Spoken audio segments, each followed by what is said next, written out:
राजस्थान को ऊर्जा के क्षेत्र में अग्रणी और आत्मनिर्भर बनाने के लिए मुख्यमंत्री वचनलाल शर्मा के नेतृत्व में राज्य सरकार लगातार फैसले ले रही है। राज्य को ऊर्जा के क्षेत्र में सरप्लस एनर्जी स्टेट बनाने के संकल्प को शीघ्र पूरा करने के लिए मुख्यमंत्री ने 4 सोलर प्रोजेक्ट के लिए भूमि आवंटन के प्रस्ताव को मंजूरी दी। बीकानेर में 2450 मेगावाट के 3 सोलर पार्कों की स्थापना के लिए Rajasthan solar park development company को कुल 4780 हेक्टेयर और फलोदी जिले में 500 मेगावाट के एक सोलर प्रोजेक्ट की स्थापना के लिए एनटीपीसी रिन्यूएबल एनर्जी लिमिटेड को लगभग 910 हेक्टेयर भूमि आवंटन को मंजूरी दे दी गई। ये सोलर पार्क राजस्थान अक्षय ऊर्जा निगम की तरफ से केंद्र सरकार की सौर पार्क योजना के अंतर्गत विकसित किए जाएंगे। मुख्यमंत्री वचनलाल शर्मा ने कहा कि इन सोलर प्रोजेक्ट के माध्यम से राजस्थान को ऊर्जा के क्षेत्र में आत्मनिर्भर बनाने का हमारा संकल्प साकार होगा और ये प्रदेश के विकास में मील का पत्थर साबित होंगे। साथ ही रोजगार के अवसर भी सृजित होंगे।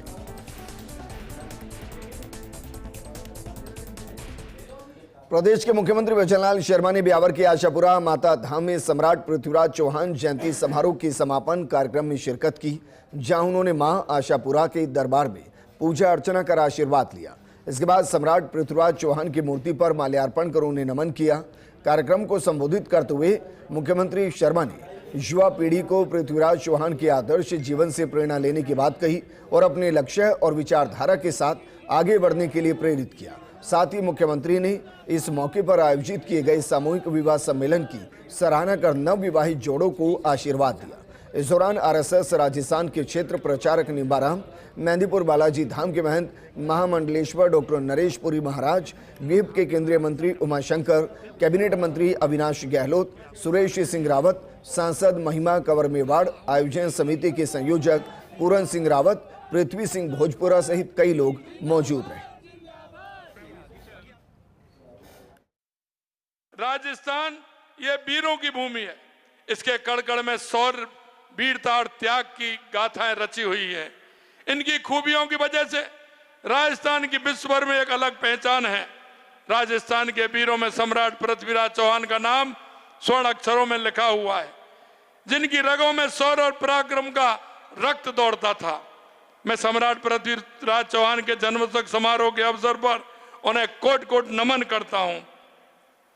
कहते हैं, कहावत है, होनहार वीरवान के होत चिकने पात। ये कहावत सम्राट पृथ्वीराज चौहान पर सटीक बैठती है। वे जब बालक थे तभी से उनमें महानता के गुण दिखने लगे थे। बचपन से ही पृथ्वीराज चौहान शस्त्र विद्या और धर्म ग्रंथों के अध्ययन में निपुण थे। वे अपनी वीरता धनुर्विद्या के लिए दूर दूर तक विख्यात थे। कृषि मंत्री किरोड़ीलाल मीणा सिरोही दौरे पर है, जहां उन्होंने आबू रोड स्थित ब्रह्म कुमारी संस्थान के ज्ञान सरोवर में किसान सम्मेलन में शिरकत की। साथ ही जैविक यौगिक खेती के मॉडल का अवलोकन भी किया। इस दौरान उन्होंने कहा कि आज के दौर में राजनीति सेवा नहीं बल्कि उद्योग बन गया है। भ्रष्टाचार का इतना बोलबाला है कि जैसे ही कोई फाइल उठाता हूं उसमें घोटाला निकलता है। उन्होंने सभी नेताओं से अध्यात्म का पाठ पढ़ाने की अपील की। उन्होंने स्वीकार किया कि वो राजस्थान के कृषि मंत्री हैं, प्रदेश के कृषि के क्षेत्र में आगे ले जाने का प्रयास करेंगे। मैं तो ये मान के चलता हूं कि राजनीति अब सेवा का माध्यम नहीं रहा, ये उद्योग बन गया। मेरे पास बहुत आते हैं। हमारे कृषि विभाग में इतनी योजनाएं हैं, ढेर सारी, जिसमें सब्सिडी भी है, बीज निगम भी मेरे पास है, लेकिन हर मामले में घोटाला ही घोटाला है। मैं जिस फाइल को निकालता हूं वही घोटाला।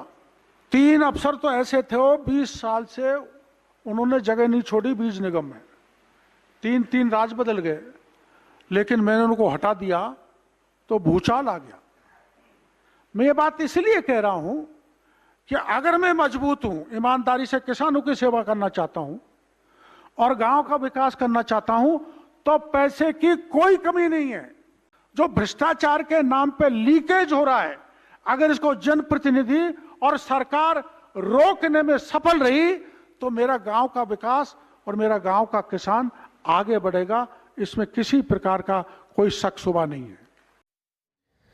और अब आपको तस्वीरें दिखाते हैं जयपुर ग्रेटर निगम का 1500 मिनट का योग कीर्तिमान। देर रात भट्टारक जी की नसिया में ये योग कार्यक्रम चल रहा है। कुछ ही देर में 70 साल के बुजुर्ग करेंगे योग। खुद ग्रेटर निगम महापौर सौम्या गुर्जर भी यहां मौजूद हैं। आज सुबह से शुरू हुआ है अनवरत चलने वाला योग और बिना रुके 1500 मिनट तक योग होगा। 70 से ज्यादा योग संस्थाओं की तरफ से योग का आयोजन किया जा रहा है। ये तस्वीरें आपको दिखा रहे हैं।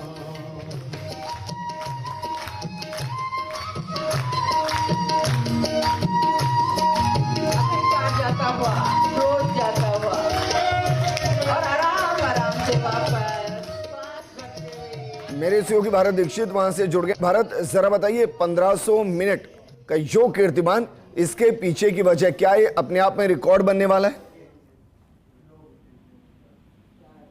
विश्व योग दिवस मनाने जा रहा है, उससे पहले ग्रेटर नगर निगम की ओर से 10 जून से योग महोत्सव का शुभारंभ हुआ था और आज इसी कड़ी में आज विश्व कीर्तिमान जो कुछ ही मिनटों के बाद बनेगा, आज सुबह से यानी कि 7:46 पर ये अनवरत योग का शुभारंभ किया था, जिसमें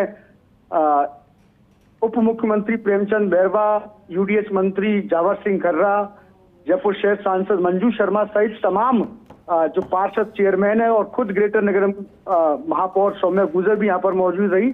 अभी फिलहाल 11 बजे का वक्त हो रखा है और जो तस्वीर आप देख पा रहे हैं कि 70 साल से अधिक के जो बुजुर्ग हैं वो इस वक्त योग यहाँ पर कर रहे हैं और जो 1500 मिनट लगातार योग करने का जो कीर्तिमान है वो ग्रेटर नगर निगम बनाने की ओर अग्रसर है। यहाँ तक कि खुद ग्रेटर नगर निगम की जो महापौर है सौम्या गुर्जर, वो भी बेहद उत्साहित है। यही कारण है कि देर रात अभी भी वो जहाँ योग चल रहा है यानी कि भट्टार जी की नसिया में वो यहाँ पर मौजूद है और बड़ी संख्या में जो योग प्रेमी हैं वो यहाँ पर मौजूद हैं।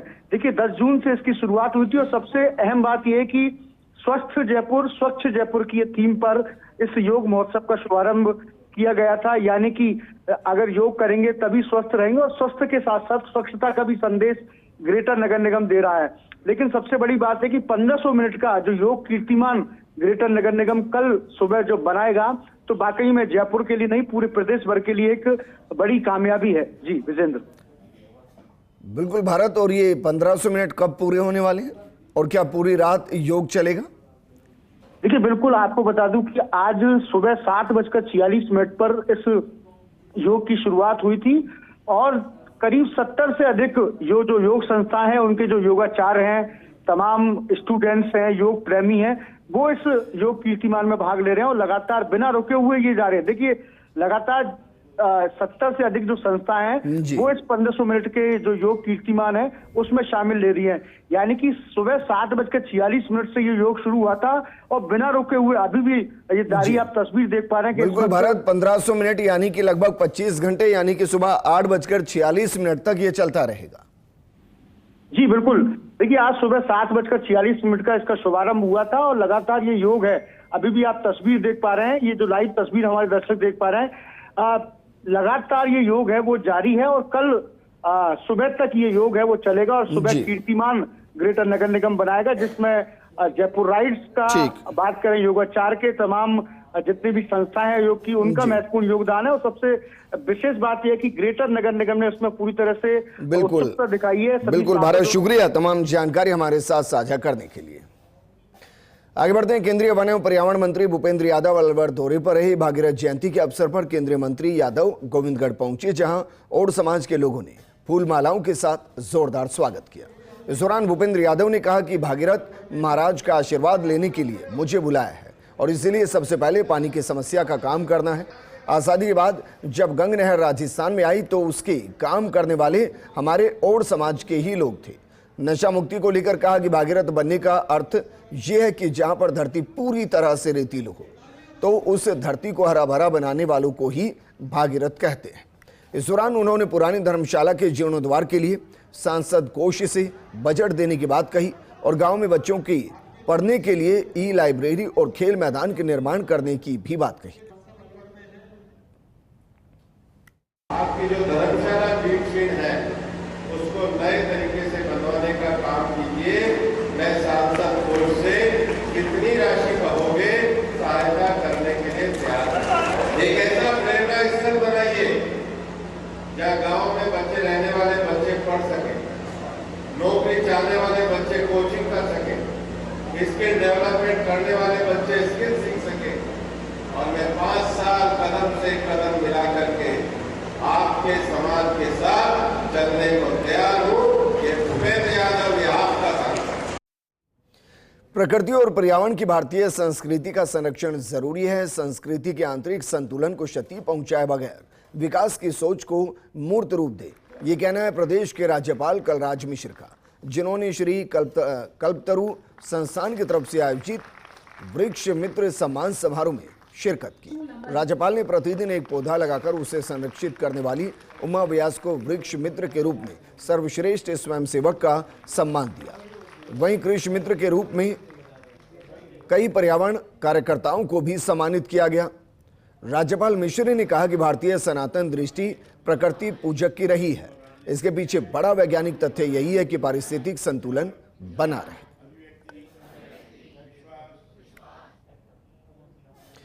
खबर जयपुर के बस्ती से है, जहां बेनाडा में सामूहिक विवाह सम्मेलन का आयोजन किया गया। अखिल भारतीय हरियाणा गौड़ ब्राह्मण महासभा के तत्वाधान में सम्मेलन हुआ, जिसमें 41 जोड़े एक दूसरे के हमसफर बने। इस दौरान जयपुर सांसद मंजू शर्मा और विधायक महेंद्र पाल मीणा ने शिरकत की। दोनों सभी नव दंपतियों का आशीर्वाद देते नजर आए। रामदयाल दास महाराज के सानिध्य में मंत्रोच्चार के साथ कार्यक्रम की शुरुआत की गई। कार्यक्रम में जयपुर डेयरी डायरेक्टर रामनारायण काजला, पूर्व सांसद रामचरण बोहरा, विप्र कल्याण बोर्ड के पूर्व अध्यक्ष महेश शर्मा और अन्य नेता मौजूद रहे। सम्मेलन में वक्ताओं ने आयोजकों की सराहना करते हुए ऐसे सम्मेलन की आवश्यकता बताई। प्रदेश अध्यक्ष रामनारायण काजला ने कहा कि ऐसे आयोजनों से फिजूल खर्ची पर रोक लगती है। तरीके के कार्यक्रम समाज में होते रहने चाहिए ताकि सभी को कोई इस तरीके की दिक्कत सामने ना आए कि अपने बच्चों का विवाह करने में कोई सोचे कि कैसे करें। अच्छे लोगों को भी जो खर्चा कर सकते हैं उनको भी सामूहिक विवाह में अपने बच्चों को विवाह करके समाज में मैसेज देना चाहिए कि सामूहिक विवाह में कोई विवाह करने से कोई स्टेटस कम नहीं होता है। तो वो भी एक सबके लिए उदाहरण होता है, तो समाज में एक मैसेज जाता है। तत्वाधान में 41 जोड़ों का विवाह संपन्न हुआ है और ये जो एक अधिकतर है जो ये समाज हरियाणा ब्राह्मण समाज 80% गाँवों में रह रहे हैं और ये इनको सभी को सब इसका लाभ उठाए हैं और इसके ये पैसे आप शादियों के अंदर ये करते हैं उसको बचा के और शिक्षा के अंदर ये खर्च है जो करना चाहिए। सिरोही के आबू रोड स्थित माधव विश्वविद्यालय में शिक्षा एवं शारीरिक शिक्षा विभाग की प्रवेश परीक्षा संपन्न हुई। शिक्षा विभाग के इस परीक्षा में B Ed, B Sc B Ed, B A B Ed, B El Ed पाठ्यक्रमों में प्रवेश के लिए कुल 220 अभ्यर्थियों ने भाग लिया। वहीं शारीरिक शिक्षा विभाग के बीपीएड, बीपीएड समेत दूसरे पाठ्यक्रमों के लिए 450 अभ्यर्थी उपस्थित रहे। इस दौरान शारीरिक क्षमता का परीक्षण, प्रवेश परीक्षा और अंत में मौखिक परीक्षा हुई।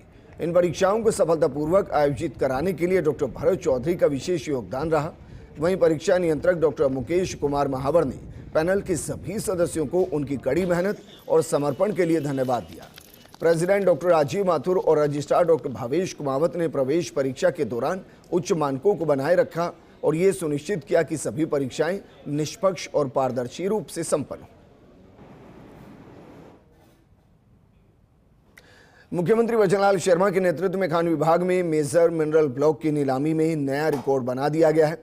इस साल के पहले 5 महीने में खान विभाग ने रिकॉर्ड 21 ब्लॉक्स की सफल नीलामी की। इससे खान विभाग को 50,000 करोड़ से ज्यादा का राजस्व मिलेगा। ये रिपोर्ट देखिए। राजस्थान अब सोना, तांबा, लोहा यस्क, base metal, rare earth, manganese और अन्य मेजर मिनरल के उत्पादन की दिशा में देश का एक बड़ा मिनरल हब बनता जा रहा है। सीएम भजनलाल शर्मा के मार्गदर्शन में खान सचिव आनंदी और निदेशक भगवती प्रसाद कलाल के नेतृत्व में मेजर और माइनर मिनरल के ब्लॉक्स तैयार कर उन्हें नीलाम करने में राजस्थान ने नया रिकॉर्ड बना दिया है। बीते वित्त वर्ष में कुल 31 ब्लॉक्स नीलाम किए गए। इसमें लाइमस्टोन के 22 ब्लॉक्स की माइनिंग लाइसेंस और बेस मेटल के 5 तो वहीं आयरन के 4 ब्लॉक की कंपोजिट लाइसेंस की सफल नीलामी की गई। मुख्यमंत्री भजनलाल शर्मा के कार्यकाल में ही अभी तक 21 मेजर मिनरल के ब्लॉक नीलाम हुए हैं। इसमें 16 लाइमस्टोन, 4 आयरन और इसके अलावा एक सिलिसियस अर्थ का ब्लॉक भी शामिल है। ये ऑनलाइन नीलामी अप्रैल और मई में आयोजित की गई थी। इसमें आयरन के 3 ब्लॉक करौली और एक जयपुर का, जबकि जैसलमेर जिले के लाइमस्टोन के दोनों ब्लॉकों की नीलामी हुई। बाड़मेर जिले के शिव में स्थित सिलीसियस अर्थ ब्लॉक की नीलामी हुई है।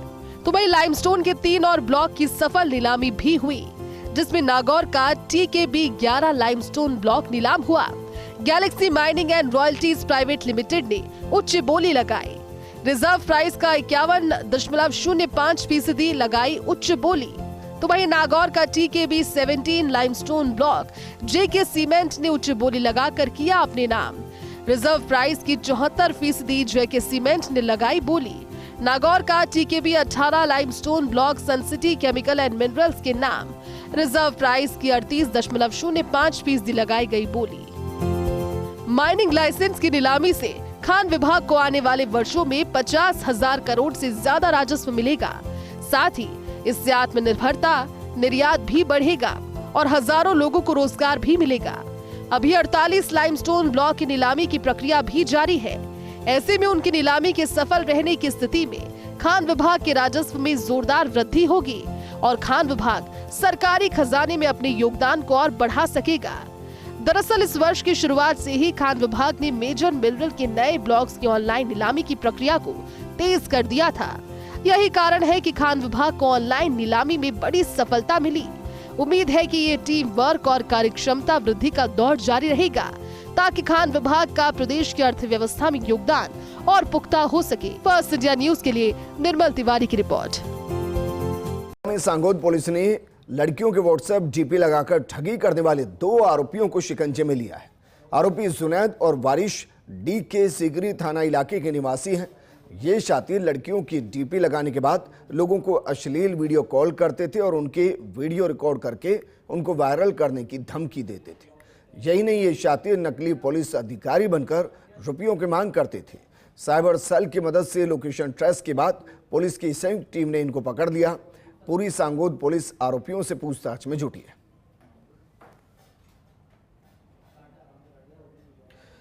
कोटा में फांसी का फंदा लगाकर आत्महत्या करने वाले कोचिंग छात्र के परिजन कोटा पहुंचे, जहां परिजनों की मौजूदगी में न्यू मेडिकल कॉलेज अस्पताल की मोर्चरी में मृतक छात्र के शव का पोस्टमार्टम किया गया। पुलिस ने पोस्टमार्टम करवाकर शव परिजनों के सुपुर्द कर दिया। आपको बता दें कि बीती रात महावीर नगर इलाके में कोचिंग छात्र ने फांसी का फंदा लगाकर मौत को गले लगा लिया था। वो कोटा में रहकर JEE की तैयारी कर रहा था। कोटा में इस साल अब तक 10 कोचिंग स्टूडेंट्स मौत को गले लगा चुके हैं और इस महीने कोचिंग स्टूडेंट्स के सुसाइड का ये दूसरा मामला है। एक बालक जो बिहार का रहने वाला था और महावीर नगर 3 जो थाना महावीर नगर के अंतर्गत आता है, यहाँ रहकर JEE की तैयारी कर रहा था। पहले बालक का भाई भी बालक के साथ में रहता था, लेकिन 2 महीने पूर्व वो यहाँ से अपने गांव बिहार वापस चला गया था। उसके बाद से बालक अकेला रहने लग गया था। कल दिनांक 15/6/2024 को पुलिस को सूचना मिली कि महावीर नगर 3 में रहने वाले एक बालक ने फांसी लगा ली है, जिस पर पुलिस की टीम मौके पर पहुंची। वहां से बच्चे को न्यू मेडिकल कॉलेज कोटा में शिफ्ट करवाया गया इमरजेंसी वार्ड में, जहां पर ड्यूटी डॉक्टर ने बच्चे को मृत घोषित कर दिया। उदयपुर की खेरवाड़ा थाना पुलिस की बड़ी कार्रवाई। खांडी ओबरी में टेम्पो चालक से लूट का मामला। छपरी गैंग के 3 सदस्यों को किया गया गिरफ्तार। खांडी ओबरी निवासी अमित डामोर, राहुल डामोर, पंकज डामोर को पुलिस ने गिरफ्तार किया है। वारदात में इस्तेमाल बाइक को भी जब्त किया गया।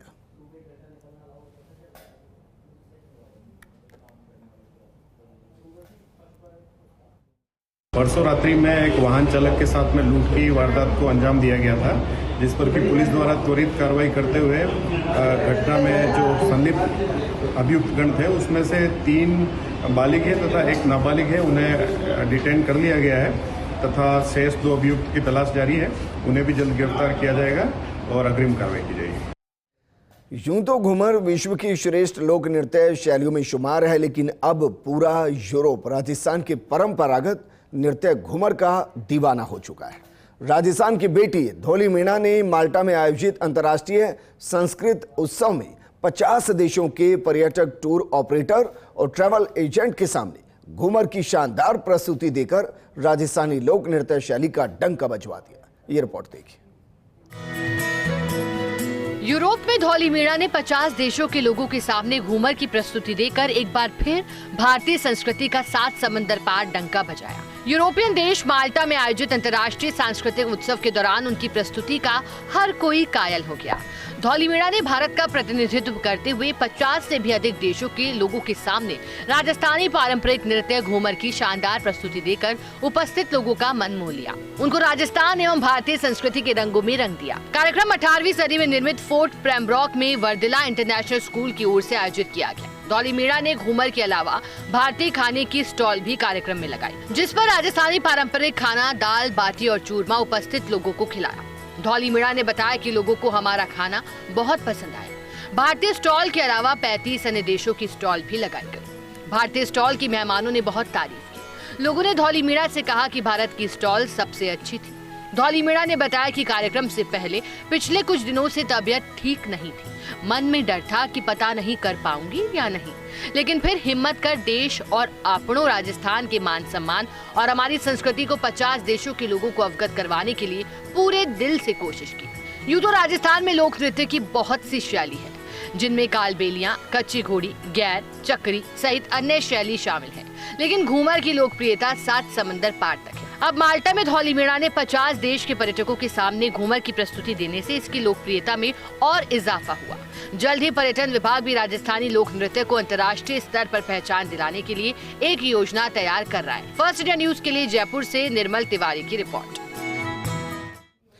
एक तरफ जहां लोग भीषण गर्मी से परेशान हैं, तो वहीं दूसरी तरफ महंगाई की मार भोजन पर भारी पड़ रही है। सब्जी के बढ़ते दामों ने आसमान छू लिया, जिससे आम आदमी की थाली से सलाद सहित कई सब्जियों का जायका गायब हो गया है।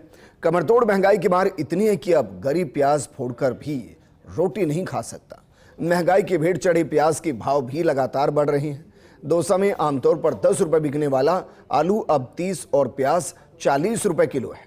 वहीं भिंडी, करेला, मिर्ची, टिंडे सहित अन्य सब्जियों के दाम भी हाई हो चुके हैं। एक तो उत्पादन में कमी और दूसरे परिवहन दूरी से भाव में बढ़ोतरी बताई जा रही है। ऐसे में खरीदारी नहीं बल्कि दुकानदार भी परेशान है।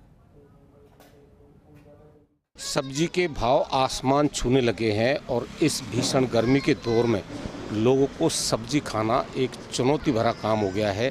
आमतौर पर जिन सब्जियों के भाव गर्मी में उत्पादन के चलते बहुत कम हुआ करते थे, लेकिन अब ये भाव जो है लगातार आसमान छू रहे हैं। बात आलू की करें तो आलू की जो सब्जी है, जिसको सब्जियों का राजा कहा जाता है, उसके भाव भी अब 30 रुपये किलो है। नींबू जो गर्मियों में एक बहुत अमृत का जो काम करता है, नींबू 160 रुपये किलो बिक रहा है। क्या वजह है, हम स्थानीय दुकानदारों से बात करने की कोशिश करेंगे। ये वजह है बाबू जी, धूप की वजह से पानी नहीं, एक तो बाढ़ सब सूख गई, ये तो जनता को हमको भी हो रही है, जनता को भी हो रही है महंगाई को। तो बिक्री में तो बहुत कम डाउन हो गई बिक्री। भाई जैसे जो महंगाई आई है सब्जी पे, क्या वजह है, इसको कैसे मान रहे हैं? अब सब महंगाई तो ये तो गर्मी के सीजन में आती है, हर साल आती है। ये तो क्यों पानी है नहीं, बाहर से सब्जी आ नहीं रही, दौसा कहाँ है सब्जी, इसलिए महंगाई तो होगी। पूरे देश में पानी की समस्या है, ये अपने यहाँ पानी का है तो सब्जी महंगी होगी। सब्जी की बात करें तो आम आदमी को देखते हुए सब्जी भी जो कीमत है इनकी बहुत बढ़ चुकी है और फिर आम आदमी को इससे बहुत परेशानी होती है। इसका कारण, मुख्य कारण ये है, कुछ तो धूप है और फिर ऊपर से बरसात भी नहीं हो रही। जब तक बरसात नहीं होगी तब तक इनके दाम ऐसे ही बढ़ते रहेंगे।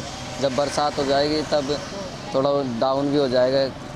देखो मध्य में तो हर कोई की डिमांड होती है कि सब्जी ले चलो, और इस महंगाई में कुछ भी नहीं ले जा रहे। गरीब आदमी बेचारा 500 रुपये कमाता है, 200-300 की सब्जी ले जाता है तो अपने बच्चों को पाले, सब्जी खिलाए।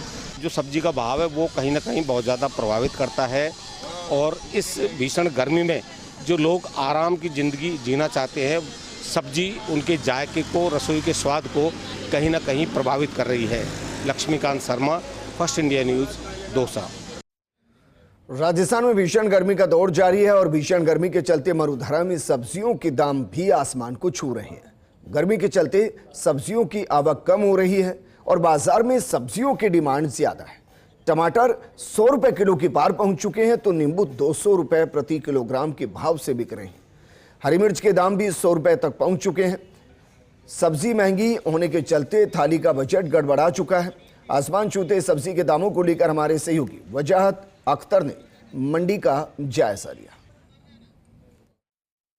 राजस्थान में भीषण गर्मी का दौर लगातार जारी है। इस भीषण गर्मी के चलते सब्जी मंडियों में हरी सब्जियों की आवक लगातार कम हो रही है। आवक कम होने के चलते सब्जियों के दाम इन दिनों आसमान छू रहे हैं। नींबू जो इस गर्मी में सबसे ज़्यादा काम में लिया जाता है, जिसकी शिकंजी बनती है, उस नींबू के भाव 200 रुपये किलो से पार पहुँच गए हैं। भिंडी जो है 100 रुपये किलो ज़्यादा महंगी है। टमाटर 100 रुपये किलो है। इसके साथ साथ जो अन्य सब्जियाँ हैं उनके दाम भी लगातार आसमान छू रहे हैं। हम खड़े हुए हैं टोंक की सब्जी मंडी में, सबसे बड़ी सब्जी मंडी। आप देख सकते हैं जो महंगे दाम है सब्जियों के, उसके चलते मंडियों में सन्नाटा पसरा हुआ है। ग्राहक काफ़ी कम है यहाँ पर।